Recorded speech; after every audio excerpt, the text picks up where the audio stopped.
അഹമ്മദ് മാഷേ, നമ്മുടെ ചിറ്റപ്പൻ എന്ന അപരനാമത്തിൽ അറിയപ്പെടുന്ന ഇ.പി. ജയരാജൻ, സഖാവ് ഇ.പി. ജയരാജൻ്റെ ആത്മകഥ പുറത്തു വരുന്നതുമായി ബന്ധപ്പെട്ട് വലിയ വിവാദങ്ങൾ ഉണ്ടായിരിക്കുക. ആരാണ് സത്യത്തിൽ ഇവിടെ കളിച്ചത്? ഇ.പി. ആണോ അതോ DC ബുക്സ് ആണോ? ഇതിലെ യഥാർത്ഥ വില്ലൻ ആരാണ്? അതും ഈ തെരഞ്ഞെടുപ്പിൻ്റെ വോട്ടെടുപ്പ് നടക്കുന്ന ദിവസം തന്നെ ഈ വിവാദം ഉണ്ടാകും. ആരാണ് ഇതിൻ്റെ പുറകിലെ യഥാർത്ഥ വില്ലൻ? രണ്ട് സാധ്യതകളാണുള്ളത്. ഒന്ന്, ഇ.പി.യോ DC-യോ എന്ന് ചോദിച്ചാൽ ബുദ്ധിപൂർവമായ തന്ത്രങ്ങളും നീക്കങ്ങളും ഒന്നും DC-യോളം എന്തായാലും ഇ.പി.ക്ക് പോവില്ല. പുസ്തക വിൽപ്പനയിലെ നൂതനമായ തന്ത്രങ്ങൾ, അത് നല്ലതും ചീത്തയുമായ തന്ത്രങ്ങൾ, കുതന്ത്രങ്ങളൊക്കെ ആവിഷ്കരിക്കുന്നതിൽ DC വിദഗ്ധന്മാരാണ്. അതിൽ മാർക്കറ്റിംഗ് ടെക്നോളജി, സ്ട്രാറ്റജി എന്നുള്ള നിലക്ക് അവരെ നമുക്ക് കുറ്റപ്പെടുത്താനാവില്ല. അവരുണ്ടാക്കിയ വിവാദങ്ങളുണ്ട്. അതിലൂടെ വിവാദങ്ങൾ കൊണ്ട് മാത്രം വിറ്റുപോയ ഒരു കണ്ടൻറ്റും ഇല്ലാത്ത പുസ്തകങ്ങളുണ്ട്. ഇപ്പോൾ സമീപകാലത്ത് മലയാളത്തിൽ വന്ന അവരുടേതല്ല, ഞാൻ എല്ലാവരും ഇത് സ്വീകരിക്കുന്നുണ്ട്. എല്ലാവരും DC-ക്ക് പഠിക്കുകയാണ്. ഇപ്പോൾ DC-ക്ക് പഠിക്കുന്ന പുസ്തക വിൽപ്പനയുടെ പോസിറ്റീവായൊരു സംഗതിയാണ് പുസ്തകോത്സവങ്ങൾ, വലിയ അക്ഷരോത്സവങ്ങൾ, സാഹിത്യോത്സവങ്ങൾ. DC-യാണ് പയനിയർ, DC-യാണ് തുടങ്ങിയത്. ബാക്കി പുസ്തകാലയങ്ങളൊക്കെ അത് ഏറ്റെടുത്തു. പുസ്തകാലയങ്ങളും പത്രങ്ങളൊക്കെ അത് ഏറ്റെടുത്തല്ലോ. വേറെ ഒരു വഴിയിൽ ഇപ്പോൾ DC-ക്ക് പഠിച്ച രണ്ട് പുസ്തകങ്ങളുടെ കാര്യം എടുത്തോളൂ. ഒന്ന്, ഇപ്പോൾ P. ജയരാജൻ്റെ പുസ്തകം ഇറങ്ങുന്നതിന് മുമ്പ് മാതൃഭൂമി അത് വിവാദം ഉണ്ടാക്കി. അതിനകത്ത് സത്യം പറഞ്ഞാൽ ആ പുസ്തകത്തെക്കുറിച്ച് നമുക്ക് വേറെ ചർച്ച ചെയ്യാം. ഈ വിവാദം ഉണ്ടാക്കാൻ മാത്രമുള്ള ഒരു കോലാഹലം അതിനകത്തില്ല. പക്ഷേ അതിൻ്റെ പേരിൽ വിറ്റുപോയി. ലക്ഷക്കണക്കിന് കോപ്പികൾ ഒരു ദിവസം വിറ്റുപോയി എന്ന് പറയുന്നു. അത് രണ്ട്. മൂന്നാമത് ഇതിൽ നിന്ന് പാഠം പഠിച്ച വ്യക്തികളും ഉണ്ട്, മതസംഘടനകളും ഉണ്ട്. ഇപ്പോൾ ഉദാഹരണത്തിന് കാന്തപുര അബൂബക്കർ മുസ്ലിയാരുടെ പുസ്തകം ഇറങ്ങുന്നതിന് മുമ്പ് അതിനകത്ത് അപ്രധാനമായ ചില ഭാഗങ്ങളെടുത്ത് കത്തിച്ചു. ഇപ്പോൾ ചേകനൂർ മൗലവിയുടെ വധം, അതിനകത്ത് ജസ്റ്റിസ് കമാൽ പാഷ നടത്തിയ ഇടപെടൽ, അതെടുത്ത് ഇവർക്കറിയാം. ഇപ്പോൾ മാർക്കറ്റിംഗ് ടെക്നിക്സ്, മാർക്കറ്റിംഗ് സ്ട്രാറ്റജി തീരുമാനിക്കുന്നത് DC-യാണ്. ഓഫ് കോഴ്സ് അതാത് കാലത്തെ ഏത് മേഖലയിലും രാജാക്കന്മാരാണ് തീരുമാനിക്കുക. അപ്പോൾ അതുകൊണ്ട് DC ഇതിൽ സംശയിക്കപ്പെടുന്നു എന്ന് പറഞ്ഞാൽ നമുക്കത് അവിശ്വസനീയമായ ഒന്നുമില്ല. അത്തരം സംഭവങ്ങൾ മുൻപ് ഉണ്ടായിട്ടുണ്ട്. അതായത് മാഷെ, ഈ ഒരു ഉൽപ്പന്നം പുറത്തു വരുന്നതിന് മുമ്പ് ടെസ്റ്റ് ഡോസ് കൊടുത്തു നോക്കുകയാണ് അല്ലേ?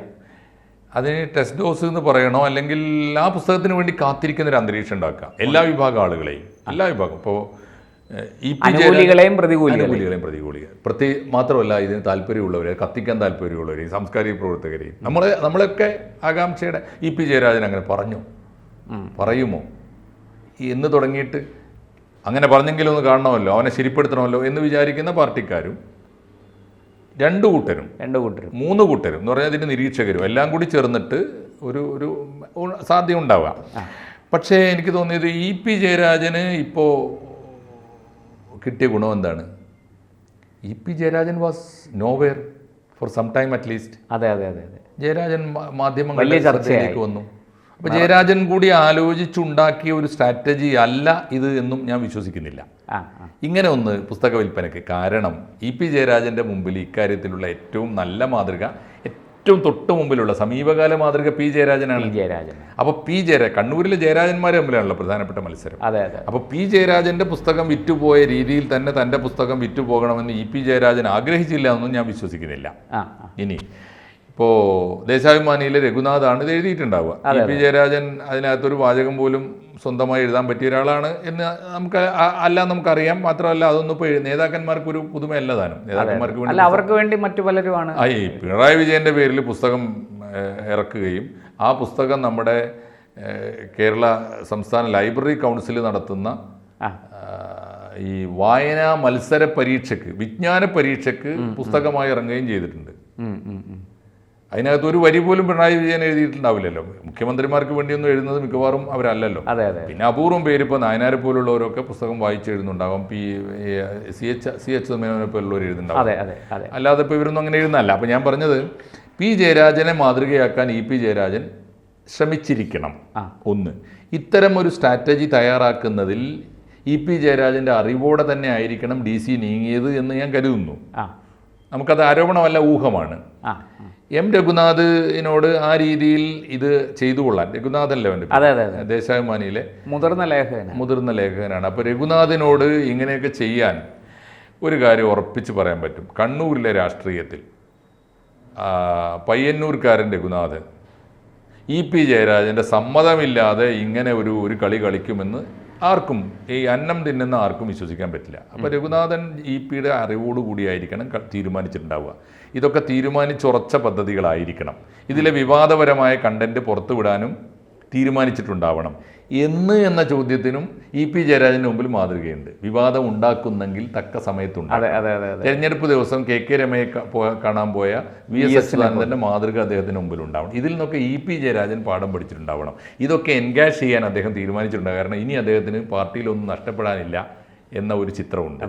ഇനി ഇതിലെ അബദ്ധം പറ്റിയത് EP ജയരാജൻ പറഞ്ഞ രണ്ട് കാര്യങ്ങളായിരിക്കും. ഒന്ന്, EP ജയരാജൻ ഇനിയിപ്പോൾ രഘുനാഥ് പറഞ്ഞിട്ടാണോ എന്തായാലും അതിൽ ഗൗരവമായിട്ട് ഇപ്പോൾ EP അതിനകത്ത് പറയുന്ന, ഞാൻ ആ പുസ്തകത്തിൻ്റെ PDF അത് വിശ്വസനീയമാണെങ്കിൽ അതിൻ്റെ ആദ്യ ഭാഗം എന്ന് പറയുന്ന ഏതാണ്ട് 185 പേജുള്ള PDF മീഡിയയിലുണ്ട്, നമ്മുടെ സോഷ്യൽ മീഡിയയിലുണ്ട്.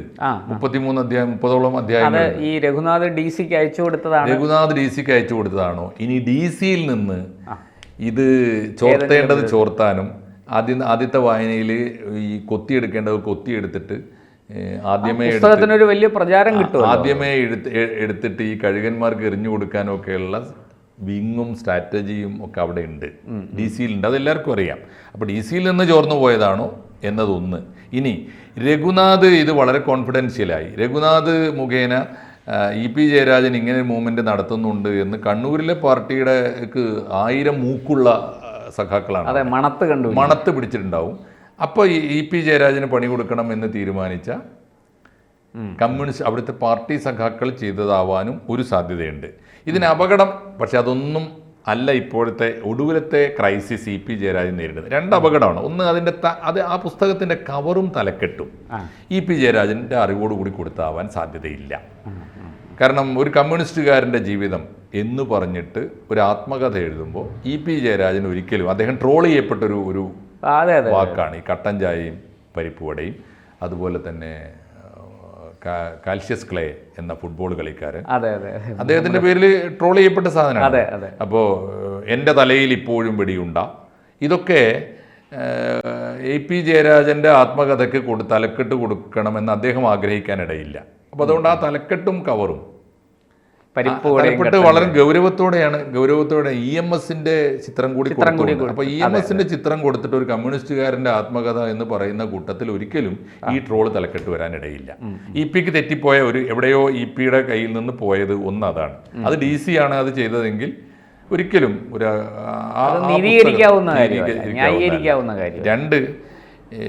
രണ്ടാമത്തെ ഒരു കാര്യം കൂടിയുണ്ട്. എവിടെയാണ് പിഴച്ചതെന്നറിയോ? ഈ പുസ്തകത്തിൻ്റെ കാര്യത്തിൽ EP ജയരാജന് പിഴച്ചത് ഇതൊക്കെ ഒരുക്കി വെച്ചിട്ട് EP ജയരാജൻ കഴിഞ്ഞ കുറേ കാലമായി പിണറായി വിജയനും CPM-നും പണി കൊടുക്കാൻ ഒരുങ്ങി നടക്കുകയാണ്. അറിയാം, എത്രയോ കിട്ടുന്ന അവസരങ്ങളിലൊക്കെ അദ്ദേഹം കൊടുത്തിട്ടുണ്ട്. മാത്രമല്ല അദ്ദേഹം വളരെ അസംതൃപ്തനാണ്. വ്യവസായ മന്ത്രിയാക്കി, ഉടനെ അദ്ദേഹത്തെ പുറത്താക്കി, അദ്ദേഹത്തിന് ആവശ്യത്തിലേറെ അപമാനിക്കപ്പെട്ടിട്ടുണ്ട് അദ്ദേഹം. പിന്നെ EP ജയരാജൻ അപമാനം അർഹിക്കുന്നുണ്ടോ, അത്രയേറെ മാനം അദ്ദേഹത്തിനുണ്ടോ എന്നുള്ളതൊക്കെ രണ്ടാമത്തെ കേസാണ്. പക്ഷേ EP ജയരാജനെ പാർട്ടി അപമാനിച്ചിട്ടുണ്ട് ആവുന്നത്ര. പിണറായി LDF കൺവീനറാക്കി അവിടെ നിന്ന് മാറ്റി. മാത്രമല്ല പാർട്ടി സെക്രട്ടറി ആവാൻ എന്തൊക്കെ പറഞ്ഞാലും MV ഗോവിന്ദനേക്കാൾ സീനിയറാണല്ലോ, എന്താ സംശയമുള്ളത്? പിന്നെ ഇദ്ദേഹത്തിന് ഇല്ലാത്ത എന്ത് യോഗ്യതയാണ് ഇപ്പോൾ കൂടുതൽ MV ഗോവിന്ദനുള്ളത്? ഈ ഉരുട്ടി പറയുന്ന മലയാള വാക്കുകളല്ലാതെ ഒരു കാര്യമില്ലല്ലോ. MV ഗോവിന്ദൻ എന്തോ സൈദ്ധാന്തിക പരിവേഷമുണ്ട്. EP അത് കൊണ്ടു കിടക്കാറില്ല. ആണ്. അജ്ഞത വെളിപ്പെടുത്താൻ അദ്ദേഹത്തിന് മടിയുമില്ല. അതല്ലേ ഒരു വ്യത്യാസം. അപ്പോൾ ഈ സമയത്ത് നഷ്ടപ്പെടുന്ന ഈ യഥാർത്ഥത്തിൽ പെട്ടുപോയൊരു ഇഷ്യൂ ഞാൻ മനസ്സിലാക്കുന്നത്, EP ജയരാജൻ്റെ ഈ മൂവ്മെൻറ്റ് നടന്നുകൊണ്ടിരിക്കുമ്പോൾ കണ്ണൂരിൽ ഇപ്പോൾ കേരള പാർട്ടിയിൽ വന്ന വലിയൊരു മാറ്റമുണ്ട്. അത് കണ്ണൂർ കേന്ദ്രീകരിച്ച് പിന്നീട് കേരളമാകുകയും പിണറായി വിജയനെതിരായി പാർട്ടിയിൽ ശക്തിപ്പെട്ടു വന്നൊരു മൂവ്മെൻ്റ് ഉണ്ട്. ആ മൂവ്മെൻറ്റ് അൻവർ റവല്യൂഷനോട് കൂടിയിട്ട് PV അൻവറിൻ്റെ നീക്കത്തോടെ ആ മൂവ്മെൻ്റ് ഏതാണ്ട് അടങ്ങി. അൻവർ മാത്രം പുറത്തു പോവുകയും പാർട്ടിയിൽ അൻവറിനെ പോലും അനുകൂലിച്ചിരുന്നവർ പോലും നിശബ്ദരായി പിണറായി വിജയന് സിന്ദാബാദ് വിളിക്കുകയും പിണറായി വിജയൻ തന്നെ ഏകാധിപതിയായി വളരുകയും ചെയ്ത ഒരു കാലം വന്നിട്ടുണ്ട്. അത് സമീപകാല പ്രതിഭാസമാണ്. ഈ പ്രതിഭാസത്തിൻ്റെ ഭാഗമായി ആണ് പി ജയരാജൻ്റെ പുസ്തകം വന്നത്. ആ പുസ്തകത്തിന് അവതാരിക എഴുതുന്നത് എ വിജയരാഘവനാണ്. ആ പുസ്തകം പ്രകാശനം ചെയ്യുന്നത് പിണറായി വിജയനാണ്. എന്ന് പറഞ്ഞാൽ ഭിന്നിച്ചു നിൽക്കുന്ന പിണറായി വിജയൻ പോകേണ്ടവൻ പോയി കഴിഞ്ഞാൽ പിന്നെ ഭിന്നിച്ചു നിൽക്കുന്ന എല്ലാവരെയും ഒരു വാക്കുകൂടി ഞാൻ ചേർത്ത് പറയട്ടെ, അത് കമ്മ്യൂണിസ്റ്റ് പാർട്ടി അംഗീകരിക്കുന്നതാണോ എന്ന് എനിക്കറിയില്ല. പ്രത്യേകിച്ച് പാർട്ടിയിലെ ഈ ഹിന്ദു നേതാക്കളുണ്ടല്ലോ, അവരെ ഇനി പിണക്കി മാറ്റി നിർത്താൻ പാടില്ല എന്നൊരു തോന്നൽ വന്നിട്ടുണ്ട്. അല്ല, അതിനുവേണ്ടി പാർട്ടി ഒരുപാട് കളികൾ കളിക്കുന്നുണ്ട്. അതിൻ്റെ ഭാഗമായി തീർച്ചയായിട്ടും അതിൻ്റെ ഭാഗമായി വന്ന ഏറ്റവും ഒടുവിലത്തെ സ്ട്രാറ്റജിയാണ് പി ജയരാജനെ മെരുക്കിയെടുത്തു. അതിരൂക്ഷമായി കേരളത്തിലെ ഇസ്ലാമിക മൗലികവാദത്തിനെതിരായി ആഞ്ഞടിച്ചുകൊണ്ട് സ്വത്തു രാഷ്ട്രീയത്തിനെതിരായി പുസ്തകം വന്നു. പിണറായി വിജയൻ പ്രകാശനം ചെയ്തു. പി ജയരാജനെ ചേർത്ത് പിടിച്ചു. തീർന്നു. അല്ല, അത് മാഷെ വളരെ വ്യക്തമാണ്. BJPയുടെ വളർച്ച CPM-നെ ഭയപ്പെടുത്തുന്നു എന്നുള്ളതാണ് അതിനകത്തുനിന്ന് നമുക്ക് വായിച്ചെടുക്കാൻ പറ്റുന്നൊരു. ഓക്കെ, തീർച്ചയായിട്ടും ഞാൻ പറയുന്നത് അതാണ്. ഒടുവിലത്തെ ഒരു നീക്കമാണ് EP ജയരാജനോട് നടന്നത്. ഇനി EP-യെ മാത്രം പിണക്കേണ്ടതില്ല. EP-യുമായി പിണറായി വിജയൻ കോംപ്രമൈസ് ചെയ്തു എന്ന് മാത്രമല്ല, ഗൗരവമായ കൂടിയാലോചനകൾ അതിനിടയിൽ നടന്നു. EP ജയരാജൻ്റെ തലയിൽ നിന്ന് ഈ പുസ്തകവുമായി ബന്ധപ്പെട്ട് ഉണ്ടാക്കി വെച്ച ധാരണകളും തട്ടിപ്പൊക്കെ മറന്നുപോയിട്ടുണ്ടാവണം. അപ്പോൾ പിണറായി വിജയനുമായിട്ട് കൃത്യമായൊരു ധാരണയിലൊക്കെ എത്തി. ഇനി കലഹത്തിന് നിൽക്കണ്ട. ഒരു പക്ഷേ ചില ഓഫറുകളും ഉണ്ടാവാം. പാർട്ടിയിലായാലും പുറത്തായാലും അദ്ദേഹത്തിന് ചില സൗകര്യങ്ങളും കൂടി കൊടുക്കാൻ ഇനിയും പാർട്ടിക്ക് പറ്റുമല്ലോ. അപ്പോൾ അദ്ദേഹത്തെ പിണറായി വിജയൻ മാത്രം വിചാരിച്ചാൽ മതി. പറ്റും. അദ്ദേഹത്തിനെതിരായുള്ള കേസുകൾ, അദ്ദേഹത്തെ ഉപദ്രവിക്കാതിരിക്കാൻ, അദ്ദേഹത്തിന് പുതിയ സ്ഥാനമാനങ്ങൾ, പദവികളൊക്കെ കൊടുക്കാൻ പിണറായി വിജയന് പറ്റും. അത്തരം ഓഫറുകളും വന്നിരിക്കാം. അപ്പോഴാണ് ഒരു പക്ഷേ അതറിഞ്ഞവരുമാകാം ഇത് പുറത്തുവിട്ടത്.